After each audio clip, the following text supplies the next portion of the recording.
You were born in the 90s and somehow you feel different. Not fully old school, not fully modern either. Like you don't completely belong anywhere. If that feeling hits you, this is for you. Growing up in the 90s changed your brain in a way most people don't understand. You experienced two different worlds at the same time, a life before the internet and a life completely shaped by it. You played outside for hours, but later watched the world slowly move online.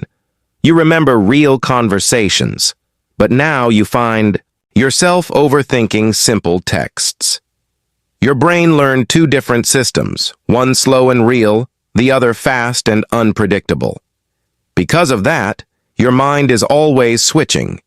You want deep connection, but you live in a world of short attention. You want clarity, but you get mixed signals. So what happens? You start overthinking. You replay conversations. You analyze messages. You imagine scenarios that haven't even happened. It feels like your brain just won't stop. But here's the truth. This isn't weakness. This is psychology. Your brain is trying to protect you.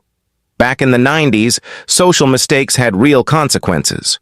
There was no deleting messages, no editing your image, so your brain learned to think before acting, and it learned that very well. But now everything is instant, texts, replies, opinions, reactions, and your brain is still trying to slow things down, still trying to predict outcomes, still trying to avoid mistakes. That's why small things feel so big to you. Sending a message or waiting for a reply can feel heavy. To others, it's nothing, but to you, it feels important, because your brain treats uncertainty like a problem that needs to be solved. So it keeps thinking until it finds an answer, even if that answer isn't real. That's why you imagine worst-case scenarios. That's why you doubt yourself. But at the same time, this is also your strength. You notice things others don't. You feel deeply, you care more than you show. It can be exhausting, but it also means you understand people better. Now, the real question is, how do you deal with it?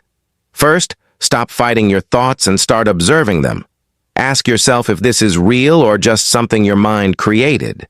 Second, reduce how often you check messages or notifications because every time you check, you reset your anxiety.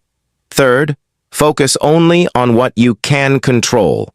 Your actions, your words, your mindset, not someone else's response. And most importantly, be kind to yourself.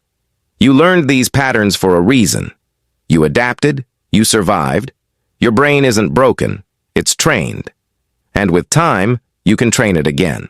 So the next time you catch yourself overthinking, pause for a moment, take a breath, and remind yourself that it's just a thought, not reality.